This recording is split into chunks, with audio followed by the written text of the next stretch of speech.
හොඳයි. මීපැණි කිව්වම අපි හැමෝටම මතක් වෙන්නේ ඒකේ පැණි රස. අපි කවුරුත් ආසයිනේ. හැබැයි අපි සුපර් මාකට් එකෙන් ගන්න සාමාන්‍ය මීපැණි බෝතලයට වඩා ගොඩක් එහා ගිය අමුතුම බලයක් තියෙන සැඟවුණු කතාවක් තියෙනවා කියලා කවදා හරි හිතලා තියෙනවද? අන්න ඒ ගැන තමයි අද මේ කතා බහ. සෝබාදහමේ ගැඹුරුම රහස් වලින් එන සමහරු දියර රත්රන් කියලා කියන වනාන්තර මීපැණි ගන්නයි මේ විග්‍රහය. ඉතින් අපි කෙලිම කතාවට බහිමු. ප්‍රශ්නේ මේකයි. කඩේ තියෙන හැම මීපැණි జాතියක්ම එක සමානද? ඇත්තටම ඒ වගේ ගුණය, රසය, අපේ ඇඟට දෙන වටිනාකම ඒ ඔක්කොම එක වගේද? උත්තරේ තමයි කොහෙත්ම නැහැ. කොහෙත්ම නැහැ. ඇයි එහෙම කියන්නේ? අපි ඒක හොයලා බලමු. හරි. මෙන්න මේකයි කාරණේ.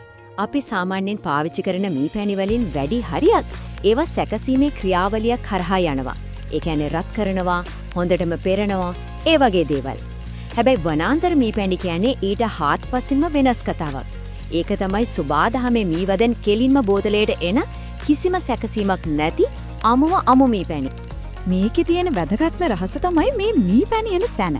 හිතන්න මිනිස්සුන්ගේ කිසිම බලපෑමක් නැති, කෘමිනාශක වගේ කිසිම වසවිසක් නැති ගැඹුරු කැලෑවක්. අන්නෙහි තියෙන දුර්ලභ ඖෂධ පැලෑටි, එක එක જાතියේ වනමල් මේවගෙන් තමයි මී මැස්සෝ පැණි එකතු කරන්නේ. කුඹුරකින් නැත්නම් වගාවකින් ගන්න මීපැණි වලට වඩා මේවා වෙනස් වෙන්න ප්‍රධානම හේතුවත් අන්න ඒක තමයි.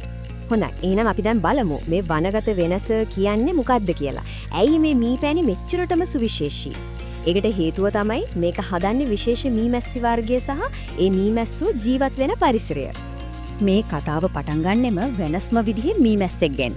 අපි සාමාන්‍යයෙන් දකින මීමැස්සෙක් නෙවෙයි, මේ තමයි යෝධ මීමැස්සා නැත්නම් බමරා. විද්‍යාත්මක නම තමයි ඇපිස් ඩෝසටා.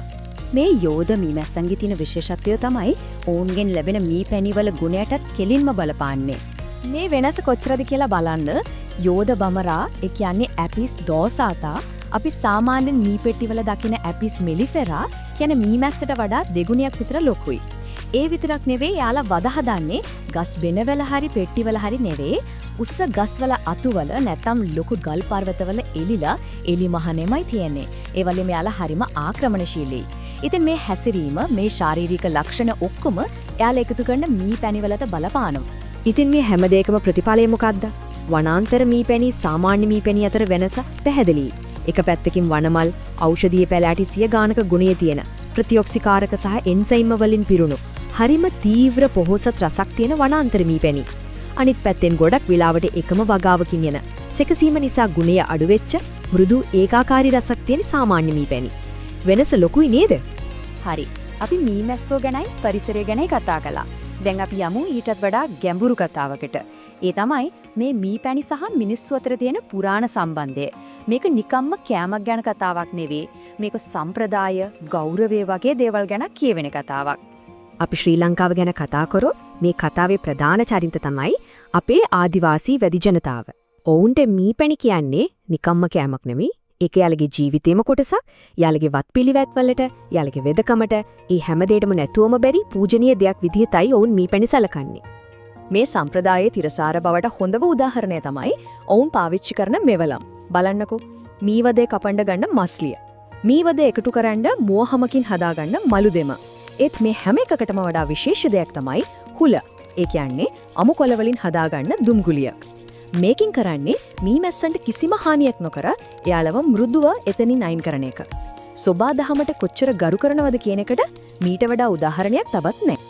හොඳයි, සම්ප්‍රදායෙන් මිදිලා අපි ආයෙත් හැරමු මේ මීපැණි වල තියෙන ඖෂධීය ගුණය පැත්තට. ඇයි මේක සාම්ප්‍රදායික වැදගමේ මෙච්චර වැදගත් අංගයක් වෙන්නේ? බලමු.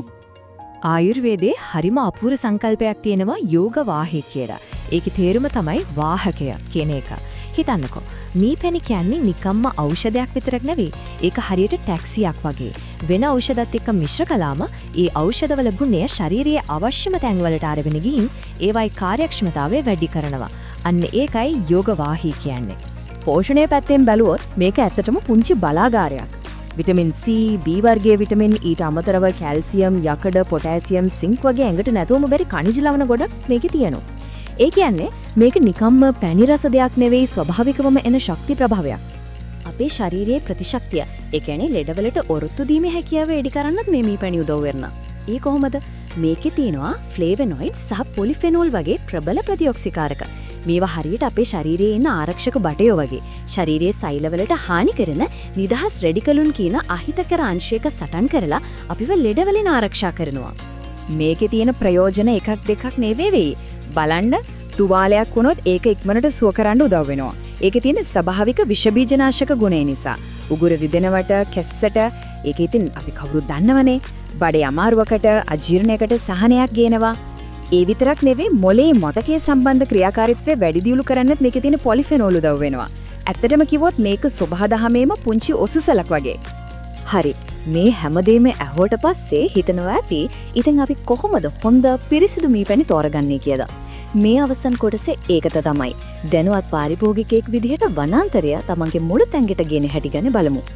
අද වෙළඳ පොල්ට ගියාම මීපැණි ಜಾති කීයක් නම් තියෙනවද? ඉතින් මේ ඔක්කොම අතරින් අර සීනි වතුර කලවම් කරපුවා අයින් කරලා ඇත්තම පිරිසිදුම මීපැණි බෝතලේ හොයාගන්නේ කොහොමද? මේක තමයි හැමෝගෙම ප්‍රශ්නේ. හැබැයි වාසනාවකට ලොකු ලැබ් ටෙස්ට් මුකුත් ඕන නැහැ. ගෙදරදීම කරන්න පුළුවන් හරිම සරල පරීක්ෂණ ටිකක් තියෙනවා. පළවෙනි එක වතුර පරීක්ෂණය. හොඳ මීපැණි බිඳුවක් වතුර වීදුරකට දැම්මම කෙලින්ම පතුලට යනවා දිය වෙන්නේ නැහැ. දෙවෙනි එක ගිනි පරීක්ෂණය. පුළුන් කැල්ලක මීපැණි ටිකක් ගාලා පත්තු කළොත් වතුර කලවම් කරලා නැත්නම් හොඳට එවිලෙනවා. අන්තිම එක කඩදාසි තුවා පරීක්ෂණය. පිරිසිදු මීපැණි බිඳුවක් ටිෂු එකක උඩ තිබ්බොත් ඒක උරා ගන්නේ නැහැ.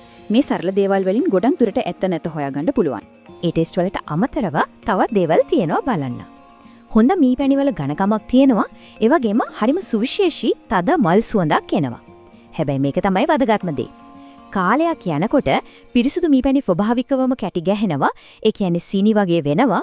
ගොඩාක් අය හිතන්නේ ඒක නරක වෙලා කියලා. නෑ. ඒක තමයි මේ මීපැණි පිරිසුදුයි සැකසුම් කරලා නෑ කියන තියෙන හොඳම සාක්ෂිය. ඉතින් අවසාන වශයෙන් කියන්න තින්නේ මේකයි පිරිසිදු වනාන්තර මීපැණි බෝතලයක් තෝරගන්නවා කියන්නේ Tamanගේ සෞඛ්‍යයට කරන ආයෝජනයක් විතරක්ම නෙවෙයි. ඒක ඊට වඩා ගොඩක් ලොකු දෙයක්. ඒ තේරීමෙන් අපි මේ වනාන්තර ආරක්ෂා කරන්න උදව් කරනවා. ඒ වගේම මේ මීපැණි එක්ක ජීවත් වෙන වැඩි ජනතාව වගේ සාම්ප්‍රදායික ප්‍රජාවන්ගේ ජීවිත ශක්තිමත් කරනවා.